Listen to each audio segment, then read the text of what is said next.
Hello students, my name is Geetanjali Neriya. Welcome to Step Up Academy. Ras Khan के सवैये, रस खान का नाम जो कि सवैये उनके बहुत प्रचलित है, उनका नाम बहुत प्रसिद्ध है। आप कहेंगे कि रस खान नाम है और उन्होंने हिंदी के सवैये लिखे, तो कुछ है एक रोचक बातें जो आप उनके परिचय में पढ़ ही लेंगे।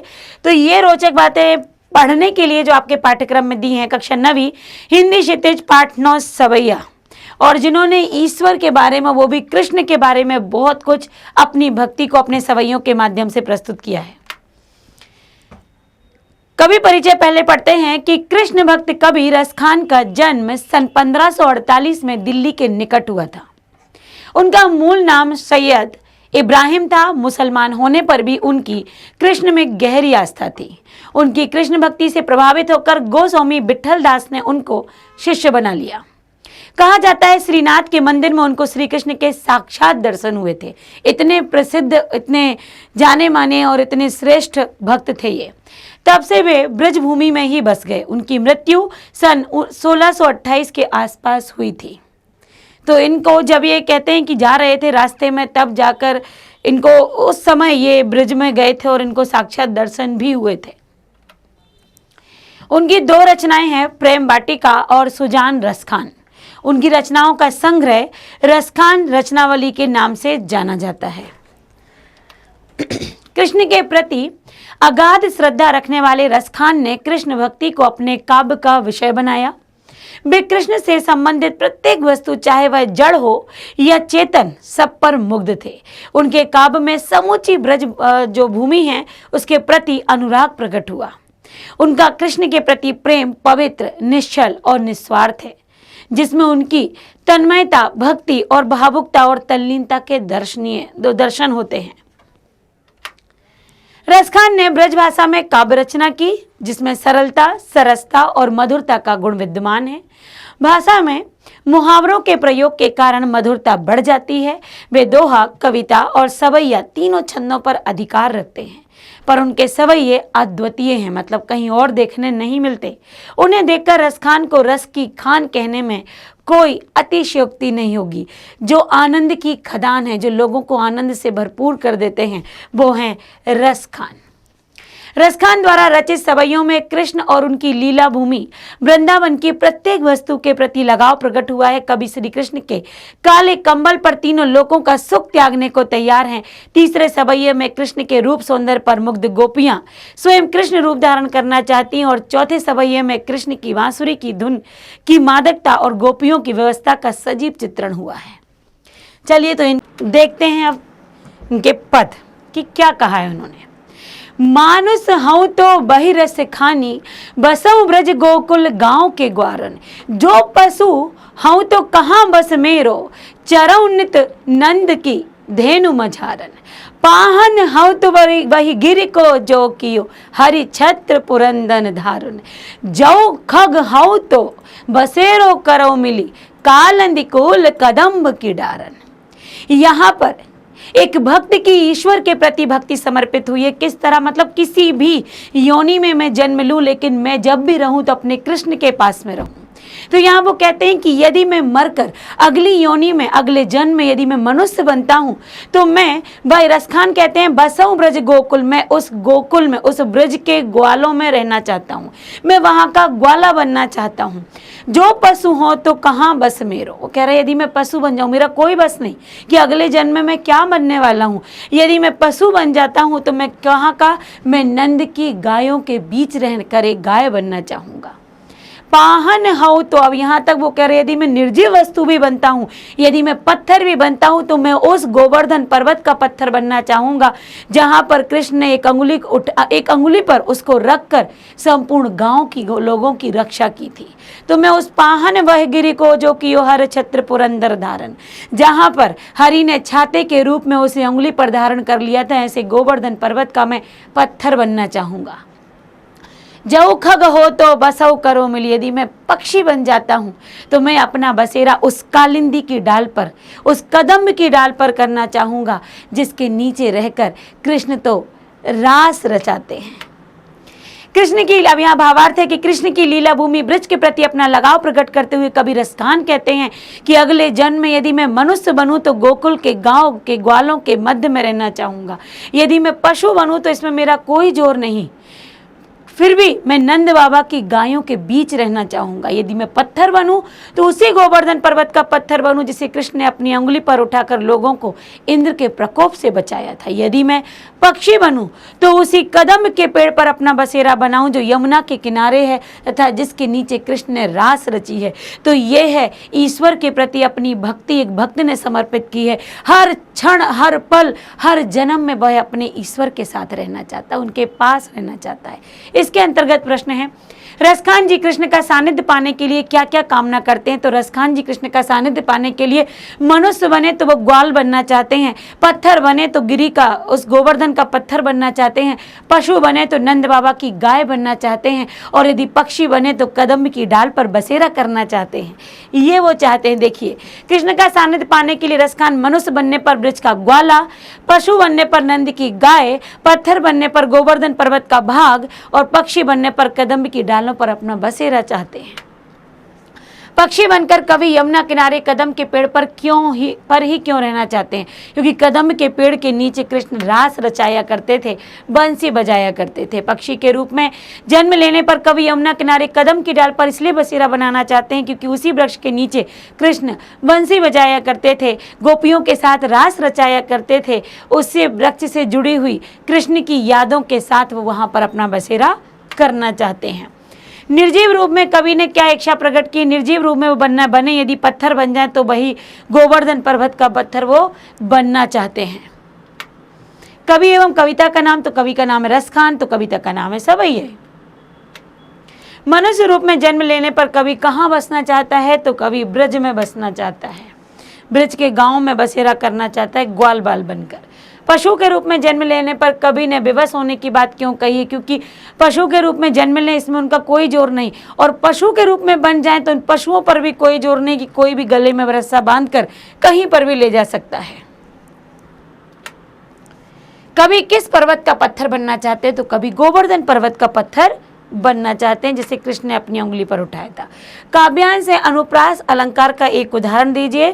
तो कालिंदी कूल कदम्ब की डार, तो यहाँ पर क इन अक्षरों की आवृत्ति एक से अधिक बार हुई है, इसलिए यहाँ पर अनुप्रास अलंकार होगा। अगला पद है, या लकटू अरु कामरिया पर राज तिहुपुर को तज डारूं, आठहु सिद्धि नवौ निधि के सुख नंद की गाय चराई विसारूं, रसखान कबऊ इन आखन से सो ब्रज के बन बाग तड़ाग निहारूं, कोट के ये कल धोत के धाम करील के कुंजन ऊपर वारों। अब वो क्या कह रहे हैं देखिए कि लकुटी अरु कमरिया पर राज तिहुपुर, मतलब मैं क्या राज क्या, मैं तो तीनों लोग उन पर निछावर करना चाहता हूँ। आठों सिद्धियां नव निधि भी मुझे मिल जाएं तब भी मैं उनकी नंद की गांव चराई, मतलब उनकी तब भी उनकी गायों को चराना चाहूँगा। मतलब मैं कितना भी धनी हो जाऊं, मुझे सब कुछ क्यों ना प्राप्त हो जाए, लेकिन मैं कृष्ण के समीप रहकर ही ये काम करना चाहूँगा। रसखान ही कहते हैं, कबहू इन आँखें ने सो, मतलब इन आँखों को ऐसा करना कि मैं कभी तो ब्रज के ताल तालाब देख पाऊँ जहाँ कृष्ण ने रास रचे हैं। कोट के ये कल धोत के धाम करील के कुंजन ऊपर वारू, मतलब उनके धाम पर मैं अपना सब कुछ सोने के महलों को भी न त्यागने को तैयार हूँ। कृष्ण से जुड़ी वस्तुओं के प्रति प्रेम प्रकट करते हुए रसखान कहते हैं कि जिस लाठी और कंबल को लेकर कृष्ण गाय चराया करते थे उसके बदले तो मैं तीनों लोगों को न्यौछावर कर दूं। तो यहाँ देखो दिया हुआ है, लकुटी अरु कामरिया पर, मतलब जो कंबल था और जो लाठी थी, पर राज तिहुपुर को तज डारूं, मैं राज पाठ उन पर न्यौछावर कर दूंगा। फिर देखिए, मैं तीनों लोगों का सुख त्यागने को तय, मैं नंद की गायों को चराने के लिए आठों सिद्धियां और नव निधियों को भी लुटाने को भूल सकता हूँ। मैं ब्रज भूमि को अपनी आंखों से देखना चाहता हूँ। मैं इन करील के कुंजों में रहने के बदले, मतलब मैं इन कुंजों इन पुष्पों के मध्य रहना चाहता हूँ, लताओं के मध्य, इस पर तो मैं हजारों सोने के महल कुर्बान कर दूँ। मतलब मुझे कुछ भी नहीं चाहिए, केवल कृष्ण से लगाव रखने वाली, कृष्ण से संबंध रखने वाली हर एक वस्तु के समीप रहना चाहता हूँ। कवि श्री कृष्ण का सानिध्य पाने के लिए किन किन भौतिक सुखों का त्याग करने को तैयार हैं। वो त्याग करने को तैयार हैं राजाओं के सुखों का, वो त्याग करने को तैयार हैं तीनों लोक के साम्राज्य, आठों सिद्धियां, नवनिधियों के भी वैभव को सुख त्याग सकते हैं। वो सोने के करोड़ों महल को न्यौछावर कर सकते हैं। कभी ब्रज के वन बाग और तालाब क्यों देखना चाहता है? क्योंकि कभी कृष्ण के हर एक उस वस्तु को देखना चाहता है जिससे कृष्ण की यादें जुड़ी हुई हैं, उनको महसूस करना चाहता है। ऐसी वस्तुओं को देखने और छूने से कवि को आनंद की अनुभूति होती है, इसलिए वह ब्रज के वन बाग और तालाबों को देखना चाहते हैं। काव्यांश से कवि के बारे में क्या पता चलता है? काव्यांश से कवि की ईश्वर भक्ति पता चलती है, कृष्ण के प्रति अनन्य भक्त हैं वो ये मालूम होता है। कवि तीनों लोकों का राज्य किसके बदले छोड़ने को तैयार हैं? तो उनकी काले कंबल और साथ ही उस लाठी, जब वो गाय को चराने जाते थे तो वो जो लाठी लेकर जाते थे, वो जो काला कंबल लेकर जाते थे, उसको प्राप्त करने के लिए कवि तीनों लोकों का सुख भी त्यागने को तैयार है। कभी नंद की गाय चराने के बदले किसका त्याग करने को तैयार है? तो कभी नंद की गाय चराने के लिए आठों सिद्धियों और नवनिधियों के सुख त्यागने को भी तैयार हैं। ब्रज क्षेत्र के करीलों पर कवि का क्या न्यौछावर करना चाहते हैं? हजारों सोने के महल, करोड़ों सोने के महलों को वह उन करीलों पर न्यौछावर करना चाहते हैं। काव्यांश से रसखान की कैसी भक्ति का पता चलता है? अनन्य भक्ति का पता चलता है, निस्वार्थ भक्ति का पता चलता है। वो हर समय प्रभु के सानिध्य में रहना चाहते हैं, इस बात का भी पता चलता है। अंतिम पंक्ति में निहित अलंकार तथा काव्यांश की भाषा का नाम लिखिए। तो अंतिम पंक्ति कौन सी थी? इसमें ब्रज भाषा का तो प्रयोग है ही, साथ ही अनुप्रास अलंकार भी है। तो इसकी जो अंतिम पंक्ति थी वहां पर अनुप्रास अलंकार क्योंकि किसकी आवृत्ति होती है तो हम एक बार देख लेते हैं। ये देखिए, ये कोटिक ये कल धोत के करील के कुंजन ऊपर वारूं। तो करील कुंजन इसमें अनुप्रास अलंकार है और साथ ही का ब्रज भाषा का तो प्रयोग है ही क्योंकि संपूर्ण ब्रज भाषा में लिखा हुआ है। अगला पद है मोर पखा सिर ऊपर रखियो। मोर के पंख सिर के ऊपर रखते हैं। कुंज की माल गरे पहरीनी, और गुंज की माला को गले में पहनते हैं। ओढ़ी पीतम्बर ले लगुटी बन गोधन ग्वारन संग फिरूंगी। मतलब यहाँ पर वो कह रहे हैं कि कैसे गोपियाँ कृष्ण की भक्ति में और साथ ही कृष्ण के प्रेम में इतनी लीन है कि वो चाहती हैं कि वो कृष्ण के जैसे बन जाएं। जहाँ जहाँ कृष्ण जा रहे हैं उनके साथ साथ चलें। तो क्या क्या करना चाहती हैं? मोर पंख को सिर पर रखना चाहती हैं। गुंज की माला जैसी वो पहनते हैं कृष्ण वैसी पहनना चाहती हैं। ओढ़ी पीताम्बर की लगुटी बन गोधन, पीताम्बर को ओढ़ना चाहती हैं, पीले वस्त्रों को पहनना चाहती हैं। साथ ही वो भी गोधन मतलब गायों के साथ फिरना चाहती हैं। भाव तो वो ही मेरो रस खानी सो तेरे कहे सब स्वांग करूंगी। और रसखान कहते हैं कि गोपियां कह रही हैं कि कृष्ण तुम्हें पाने के लिए, तुम जैसा बनने के लिए, तुम्हारे साथ रहने के लिए, अनुभव करने के लिए, जैसा तुम चाहोगे मैं वैसा करने को तैयार हूँ। वही स्वांग रचूंगी, वैसे ही रूप धरूंगी। या मुरली मुरलीधर की अधरान धरी अधरान न धरूंगी। लेकिन जिस मुरली को कृष्ण अपने ओठों पर रखते थे उस मुरली को मैं नहीं रखूंगी, क्योंकि कहते हैं कि गोपियां उस मुरली को अपनी सौतन कहती थी, क्योंकि जब वो मुरली बंसी बजाते थे तब वो किसी की तरफ देखते ही नहीं थे, उसी में ही रम जाते थे। कृष्ण के सौंदर्य पर मुग्ध एक गोपी दूसरी गोपी से कहती है, हे सखी, मैं कृष्ण की तरह अपने सिर पर मोर पंख का मुकुट तथा गले में गुंज की माला पहनूंगी। मैं पीले वस्त्र धारण कर कृष्ण की तरह गायों के पीछे घूमूंगी। मेरे कृष्ण को जो भी अच्छा लगता है, जो भी उन्हें भाता है, क्योंकि मैं कृष्ण के पास रहना चाहती हूँ, इसलिए मैं वो सब कुछ करने को तैयार हूँ। हे सखी, कृष्ण की उस मुरली को मैं अपने ओठों पर कभी नहीं रखूंगी, सब कुछ करूंगी, उसको नहीं रखूंगी, क्योंकि उस मुरली ने कृष्ण को हमसे दूर कर दिया। वो उसी में लगे रहते हैं, उन्हें वही प्यारी है। तो वो उस सौतन को, उस मुरली को, मेरी दुश्मन को मैं उसे अपनी ओठों पर नहीं रखूंगी। बाकी मैं कृष्ण के जैसा सब कुछ करूंगी।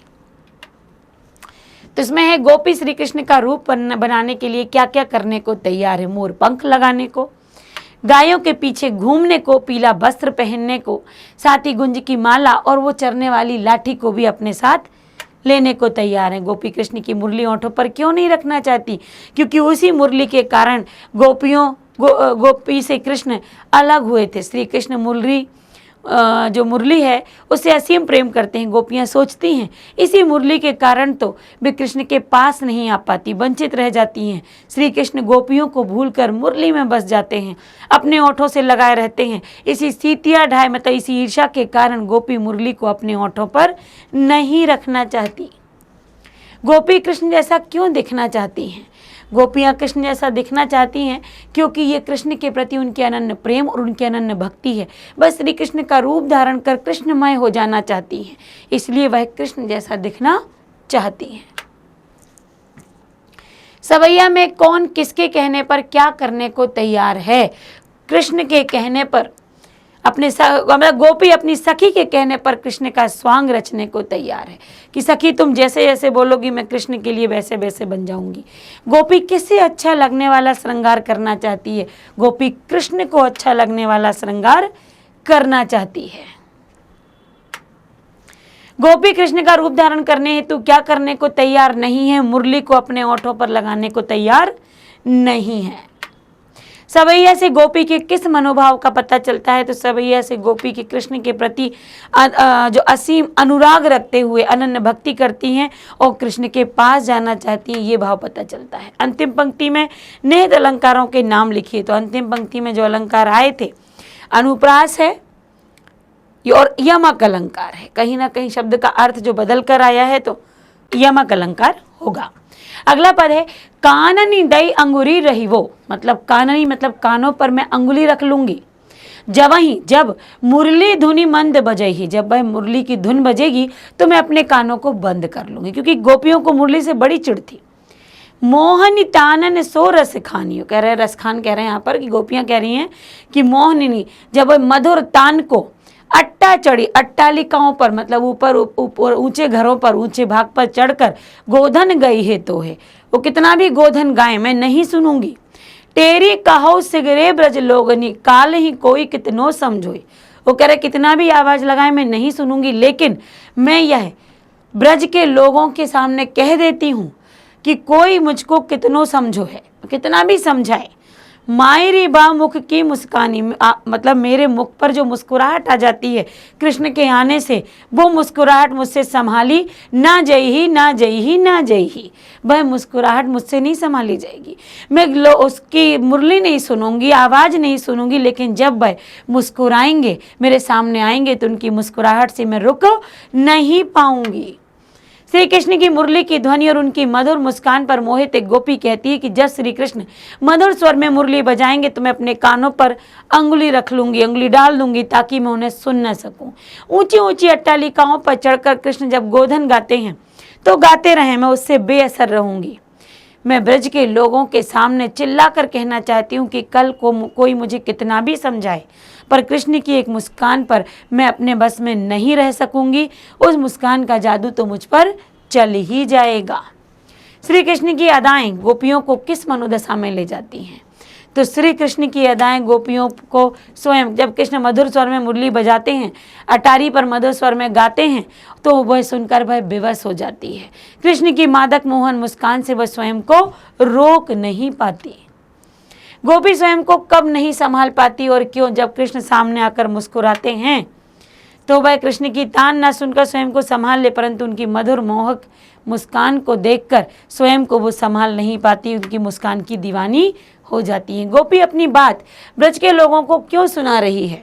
क्योंकि ब्रज के लोगों से वो कहना चाहती हैं कि कल के दिन मैं लोक लाज की परवाह किए बिना कृष्ण की मुस्कान पर मंत्र मुग्ध हूँ, रुक नहीं पाऊंगी, इसलिए मुझे कुछ भी मत कहना। गोपी ब्रज में रहती हैं, ब्रज वालों से लोक लाज का भय है, किंतु कृष्ण को ना संभाल पाने की असमर्थता की वजह से वह लोक लाज की परवाह किए बिना उनकी तरफ खिंची चली जाती है। वह इसी असमर्थता को लोगों के सामने बताना चाहती हैं कि आप इसमें कोई भी लांछन मत लगाना। गोपी कानों में उंगली क्यों डालना चाहती है? क्योंकि गोपियाँ उस जो मुरली है उसकी आवाज़ सुनना नहीं चाहती, सुन ना लें, क्योंकि यदि सुन लेंगी तो स्वयं पर नियंत्रण नहीं रख पाएंगी। गोपी ने श्री कृष्ण की मुस्कान को कैसा बताया है? गोपियों ने श्री कृष्ण की मुस्कान को आकर्षक, और प्रभावशाली बताया है कि वो यदि मुस्कुरा दें तो हम तो खो जाते हैं। श्री कृष्ण की मुस्कान गोपी पर क्या असर डालती है कि गोपियाँ क्या हो जाती हैं, स्वयं पर से नियंत्रण खो देती हैं, ना चाहकर भी कृष्ण के समीप चली जाती हैं। काल ही को कितनो समझो है में कौन सा अलंकार है, तो अनुप्रास अलंकार है। इन पदों में अनुप्रास अलंकार सभी पदों में देखने को मिला है। काव्यांश की भाषा का नाम लिखिए, तो यहाँ पर काव्यांश में ब्रज भाषा का प्रयोग है, क्योंकि सारे के सारे पद ब्रज भाषा में लिखे हैं। तो यदि आपसे कहा जाए कि रसखान के सवैयों की विशेषताएं बताइए, तो ब्रज भाषा का प्रयोग है, अनुप्रास अलंकार, रूपक अलंकार का प्रयोग है। इन शब्दों का प्रयोग हुआ है। ब्रज भाषा और भाषा कैसी है, मतलब जो कृष्ण के प्रति अनन्य भक्ति का प्रयोग हुआ है, अनन्य भक्ति दिखाई हुई है, गेय शैली में है, यहाँ पर गाने वाली शैली है, गाया गया है, और ये सवैये हैं, ये इनकी विशेषताएं हो जाएंगी। तो यहाँ पर आपने रसखान जी के सवैयों को पढ़ा और कृष्ण के प्रति उनकी अनन्य भक्ति को जाना, जो मुस्लिम होते हुए भी कृष्ण में ही रम गए और जिन्होंने कृष्ण के साक्षात दर्शन किए। तो इस पाठ के माध्यम से कुछ रोचक भी जाना, कृष्ण के प्रति भक्ति भी जानी, गोपियों की मनोदशाएं भी जानी। तो यहाँ पर पाठ का समझना समाप्त करते हैं और अगले वीडियो में इस पाठ से संबंधित अभ्यास होंगे। अभी जो प्रश्न थे वो तो हर पद से संबंधित थे, अब संपूर्ण पाठ से लेकर आएंगे। तो बने रहिएगा हमारे साथ, क्योंकि जल्दी मिलेंगे अभ्यास के साथ। Thank you so much.